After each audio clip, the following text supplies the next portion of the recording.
short or long term, choosing between CPA and RevShare.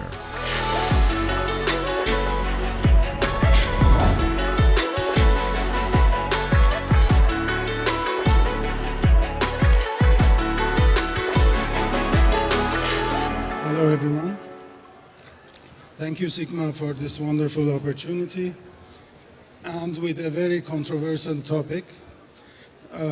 I am Garen. I'm the head of operations at Technamin. I have almost 15 years of professional experience, the last 6+ being in the iGaming industry, from risk and fraud to CRM to operating to product management. I want to give the opportunity for each of the panelists to introduce themselves. So we start with Sujit. Thanks, Garen. Yeah. So, sorry. Okay, I'm audible. That's good. So let me introduce a little bit of myself and my company background. So I'm Sujit Lahiry. I'm the CEO of Skillrock Technologies.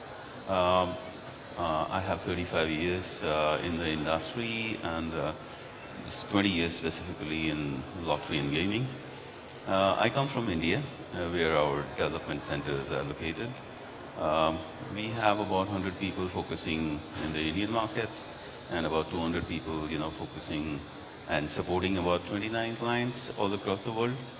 Of course, it will be as Garen mentioned, it's a controversial topic. It will be very interesting to take those questions through. And thank you. Over to you, Alex. And on my left side is Alexander. Thanks, Garen. I represent Pari, one of the major legal betting operators in Moscow, Russia, and I'm in charge for the affiliation. So the first thing that popped into my mind when I first read is the short-term and long-term. So is CPA really a short-term deal and is revenue share is really a long-term deal? So when we pose this question, it's not a binary answer, right? Because it can be a CPA, it can be a RevShare, it can be a hybrid. And we need to actually look at the maturity of the market, maturity of the operator, and also look at how exactly the affiliates have also matured in the market, right? So, say for a moment, we are talking about very developed, very evolved market, where the operator is, new, and they're trying to lay their hands into, affiliate marketing. Probably, CPA could be a good way to start, right? Because the trust factor and, the revenue certainties are, very, very I would say opaque, and therefore that's a good way to start. But at the same time, if there is a brand which is already established in the international market, trying to enter a new market, definitely the strategy could be entirely different. And to complement this entire thing, in our kind of countries, back in India, we have a lot of offline affiliates, right? Meaning that, they are a lot of agency systems. You have a lot of complications arising out of online and offline affiliates. So it's not kind of one shoe fits all. It's a strategy where we definitely have to see market by market, operator by operator, player by player, profile by player profile, etc. Yeah. Okay. So I'm going to ask a different question to Alexander. So when you're choosing an affiliate as an operator, is it a strategy for you to choose only RevShare deals, or you should have a healthy portion of each type of deal within your channel? I would say that it's not up to us to choose because I represent a advertiser. So whenever an affiliate joins our network, it's up to them to choose which model is more comfortable for them, either CPA, RevShare, or hybrid deals. We make our best to offer good deals that are within the market, and so it's up to affiliates. And when do you start measuring the performance of an affiliate? And when do you stop? When do you make the decision to stop dealing with a certain affiliate? That's a very good question. So, definitely the tools and the technology that you're using is very, very important. And whether it is an independent module or it's an independent service or it's part of your player account management system, right? You need to have the ability to have the insight for performance monitoring. And also, definitely you have to tier certain incentives and, payments into the process. You need to not only measure how affiliates are performing, but how the operator is performing, for the affiliates. So both the things are very, very important and to make the affiliate program very successful. So definitely most of the platforms have tools, have insights, that can be used, to figure out how the affiliates are performing. But I would specifically emphasize that operators must see their own performance, how they're paying timely or not, what they're promising and what they are delivering, right? That's also equally important. And okay, so talking about that, how much skin does the affiliate has to have within the game? So let's say they are bringing the product and the traffic is not converting as it should have been. Yes. So therefore, at a very initial stage, it's if you have CPA, which is completely configured in terms of the first dollar in, and and there is absolutely no incentive, any other incentive, and there are a lot of costs. Definitely, you will not be in a position to attract, good talent, good companies. This I am talking about individual affiliates. If you are talking about, hiring, well-established, affiliate network, then it's an entirely different story. So yes, definitely the measurement and decision will be influenced by these factors where you need to not only look into the end conversion and retention, but also you need to factor in how things are progressing. So Alexander, I hear a lot of new B2C operators. They have or they face a lot of problems getting affiliates, getting good affiliates, driving traffic to their website. It comes from the operator pushing for RevShare deals as it feels more safe for them, and then the affiliates push back and push CPA deals on them because that's safer for them. So what is safe for who, and what should new operators do in this situation? Well, of course, when you're dealing with a new traffic source, RevShare deal is preferable because it's basically risk-free for an operator. If the traffic is not good, you end up not paying any money for it. And if it's good, you end up with a good partner which will be interested in doing a business relationship with you long term.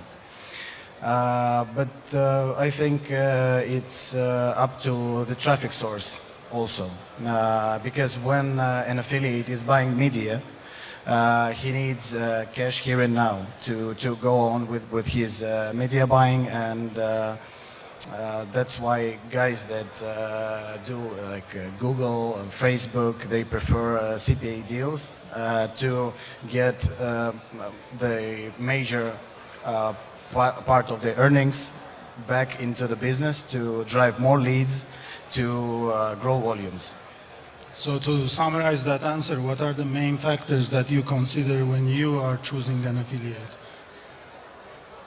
As I've mentioned previously, we are not choosing an affiliate. We're open to new partnerships, and it all depends. But the most important factor for us is the traffic source, because of course we are trying to to focus on the high quality sources. So that is the starting point. From there, we decide what will be the deal for an affiliate and what would be our like model to cooperate with him. So there's this term that they say, the singer, not the song. You've heard about it. It's like, how important is the personal relationship, or how important is the affiliate himself? I had experiences with affiliates that have really good traffic or really good sources, but you weren't able to do good deals with the person or with the guys. They didn't have that business culture.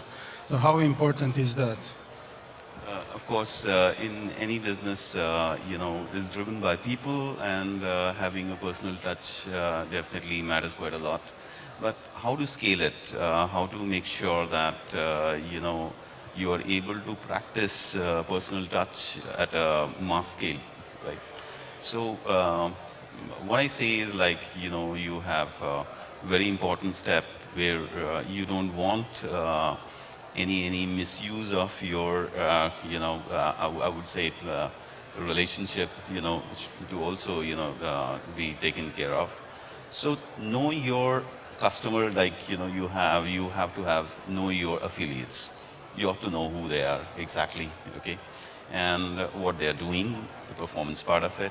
And messaging, therefore, becomes very, very important, right? So you have to have, at a scalable level, you have to have proper messaging coming from, from the company, and how effectively you can deliver that in groups, subgroups, performance level based, their specialization based, and where you want them to be, right?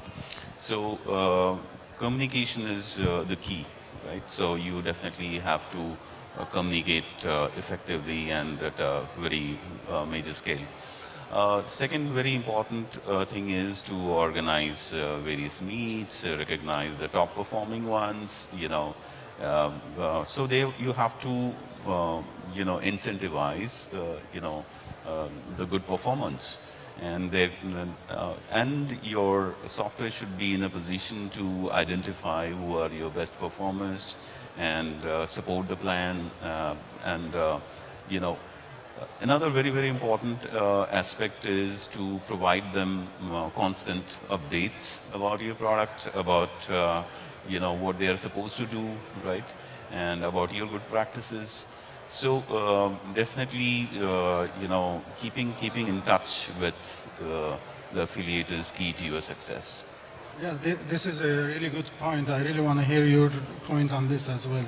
Retaining affiliates. I totally agree that communication is the key, because when you have a big base of affiliates, people are different, have different personalities, and some people, they tend to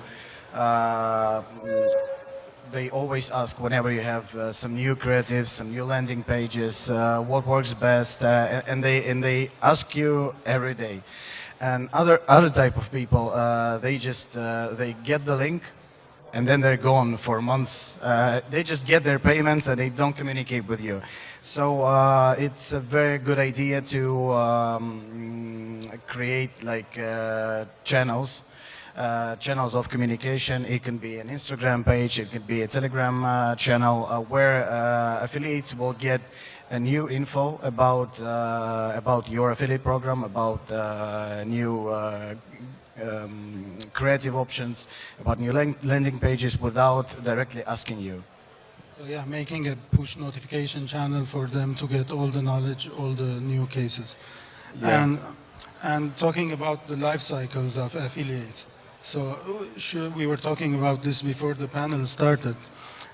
Since we talked about it, I'm going to direct the question to Alexander.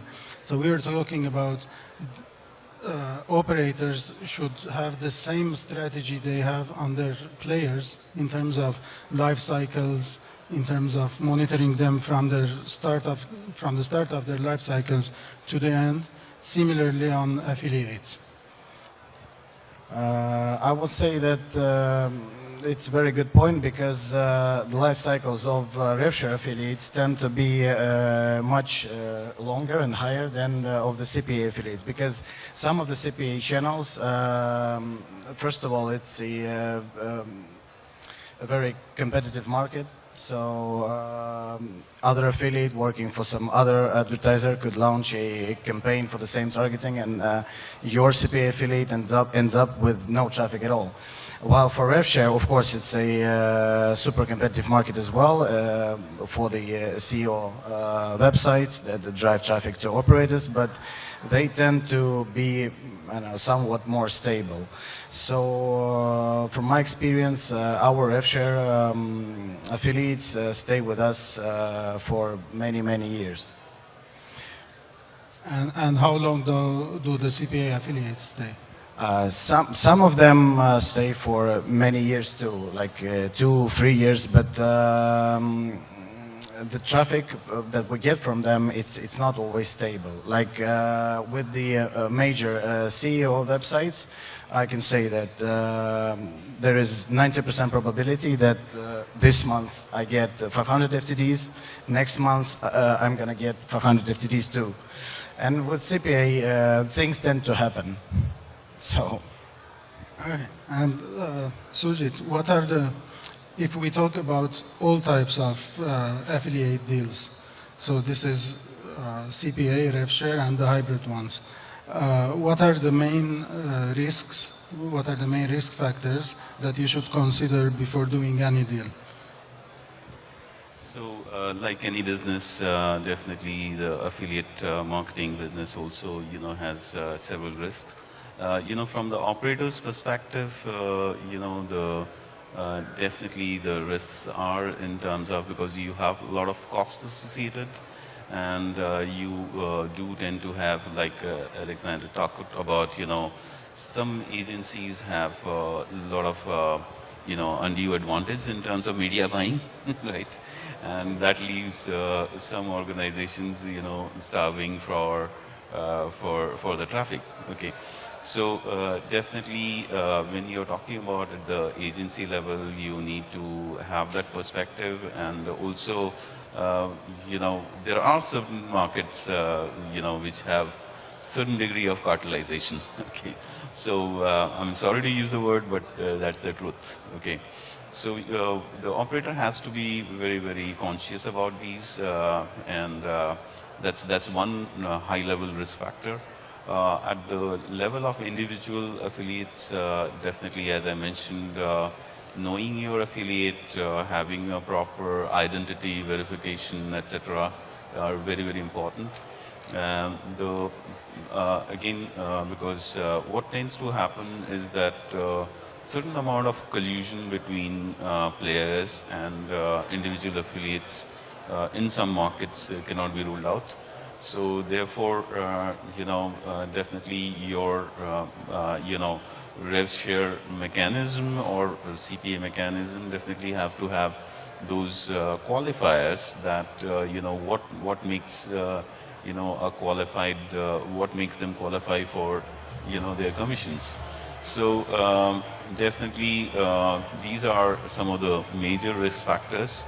And then definitely, like any risk, like any security risk or any other risk, definitely you need to have a very close eye on your own people who are managing the affiliate network, right? So these are some of the factors. Do you have anything to add on that, Alexander? To tell you the truth, I was having a hard time hearing, yes, because of the music. So what are the main risk factors that you would consider when choosing a deal or when choosing? For affiliates, of course, it's competition for us too, because we operate in a very competitive market, and there are always your competitors who strive to make a better deal. And affiliates, they always want to get more, and I can't blame them for that. So yeah, the main risks are the competition, and from my experience, not all the advertisers in the market are clean and honest with their affiliates. So for affiliates, when choosing a deal, when choosing an advertiser, an offer to work with, it's a big risk too. When it's a new relationship, you don't know how it's going to end up. Okay, so considering the fact that established operators, they have the financial capabilities to do their own traffic direction to their websites. So what is preventing established operators from utilizing the same strategies that affiliates do to drive traffic from different, from different channels? Right. So, definitely an operator should have a little longer term view that what their business plan looks like. They need to factor in the costs. They need to evaluate, outsourcing is the best way or handling it in-house is the best way. And a mixed model can also work, definitely, but at the same time, there is always a conflict of interest that you need to balance because what I would say is that definitely your affiliate marketing program has to blend with your overall marketing program and has to have the costs and benefits, analyzed, right? So it's like any other business decision that you take, and once you've taken that decision, you can either choose to have, if you're confident enough, you have a track record enough, you have people who are capable, you can handle it in-house, but it's definitely not I would say, the only best practice. Mixed mode definitely for an established operator can work well. But at the same time, if there is a startup operation, it's always good to have people who have knowledge of the market, who know how exactly to drive traffic, okay? And, definitely outsourcing makes a much better sense.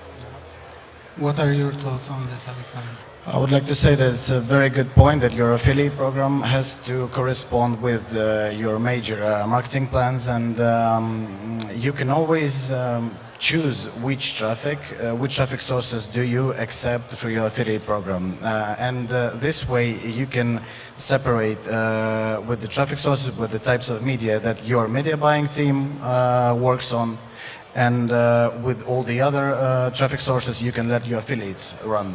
So I would say that it's a good way to split because there are lots of traffic types, traffic sources out there, and this way is the easy way from my experience to let affiliates do their work and your internal media buying do their work, and for them not to crash, not to rise the prices in the traffic sources, because the more demand you have, the higher the bids go. So, and roughly, how would you divide your media buying and your affiliate traffic? And how would you decide when to increase which and how? Well, basically, we have some sources that our media buying team works on, and they are experts in that field. There are some sources that we don't have an expertise and we don't have people to work on them. So that's how we divide the traffic sources. Volume-wise, it all goes. It depends on the sports this month, on the budget, and I wouldn't say that there is a certain percentage that we focus on. So it just goes how it goes. Okay, so the clock shows 20 seconds. I guess we have to wrap up. Thank you very much, Sujit and Alexander. Pleasure. Thank you. Thank you, SiGMA team.